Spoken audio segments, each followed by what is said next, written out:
नमस्कार, मैं प्रभाकर द्विवेदी और आप देख रहे हैं fast news India. Fast news India के प्रेरणादायक कहानी में आप सभी का स्वागत है। आज हम आप सभी दर्शकों के लिए लेकर के कहानी आए हैं भाग्य।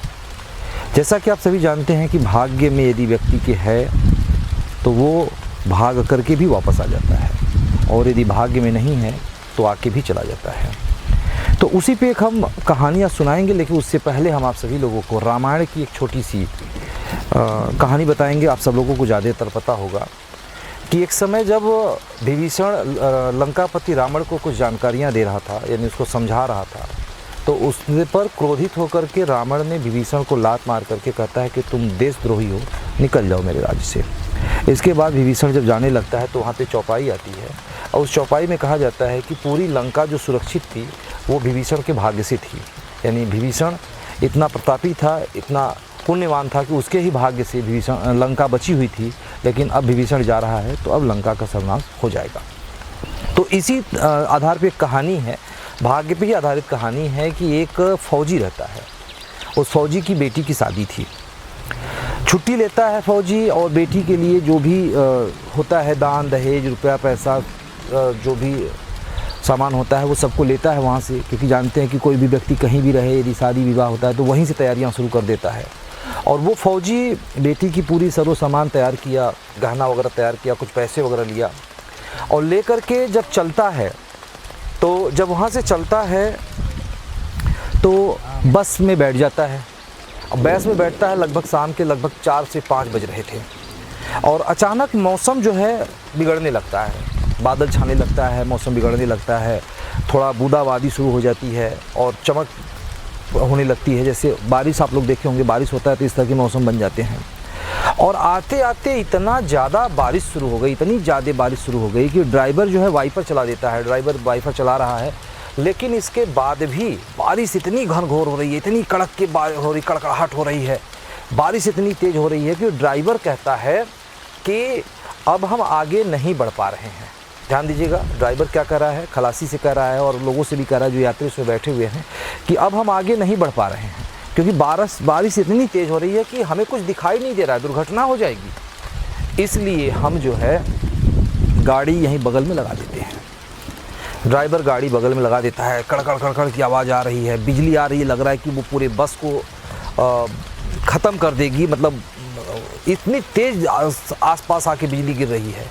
ठीक है, लगभग 10 मिनट 15 मिनट आधे घंटे 1 घंटे बीतता है, वहीं मूसलाधार बारिश हो रही है। ठीक है, अब क्या करें? तो ड्राइवर कहता है, खलासी कहता है, क्योंकि होता है कि यदि कुछ ऐसे अपशगुन होने लगे तो हर कोई यह बात कहने लगता है कि कोई न कोई पापी है इस बस में मौजूद है, कोई न कोई पापी है जिसको बस ये जो बिजली है वो मारने के लिए आ रही है। लेकिन कोई न कोई धर्मात्मा पुण्यात्मा, कोई न कोई ऐसा भाग्यवान व्यक्ति है जिसके प्रताप से लोग बच रहे हैं। अब बात आती है कि इसकी परीक्षा कैसे लिया जाए कि कौन धर्मात्मा है, कौन पुण्यात्मा है, कौन पापी है। किसी के चेहरे पे लिखा नहीं है, किसी के माथे पे लिखा नहीं है, कैसे पता कर सकते हैं कि कौन धर्मात्मा है, कौन पुण्यात्मा है? अब ऐसे में एक उपाय निकाली जाती है।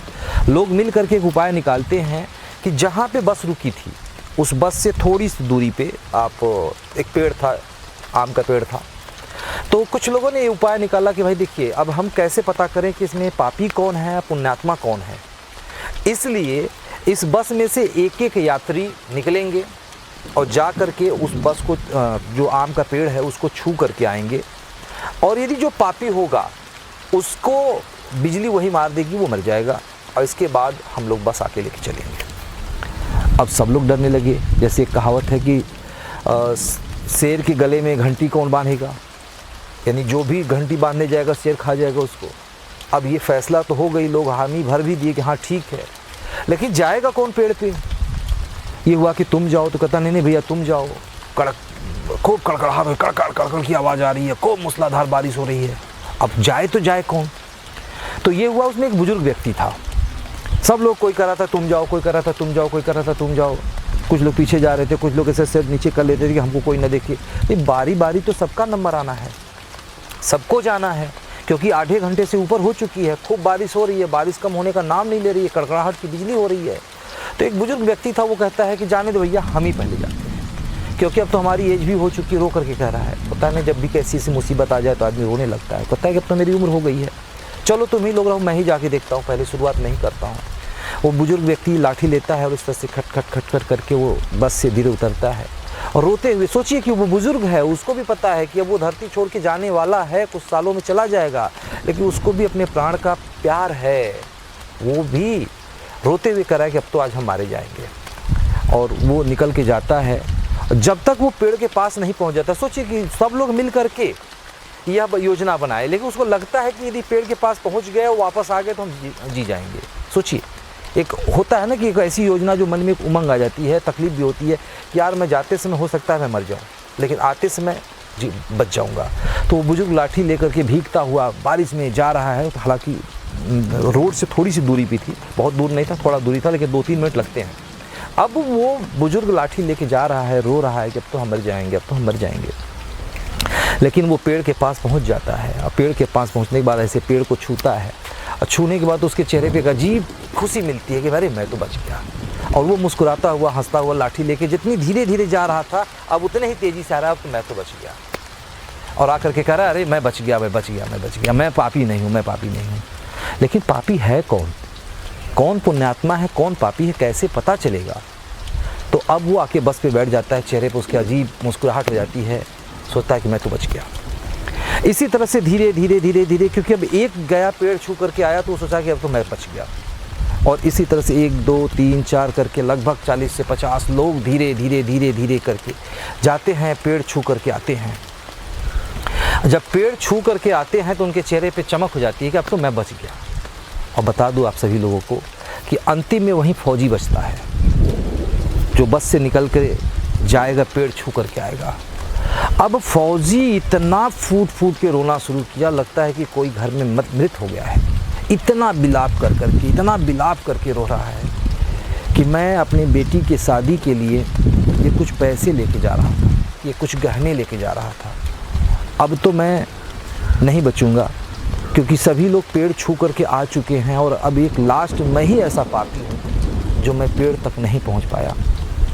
और मैं आप सभी से निवेदन करता हूँ कि ये मेरा पैसा, ये मेरा बेटी का गहना, मेरा ये पता है, मेरे घर पहुँचा दीजिएगा, क्योंकि अब मैं नहीं रह पाऊँगा, मैं बेटी की शादी नहीं देख पाऊँगा। मैं बहुत ही लाड प्यार से बेटी को पाला था, बड़ी ही सपने संजोए थे कि बेटी जो है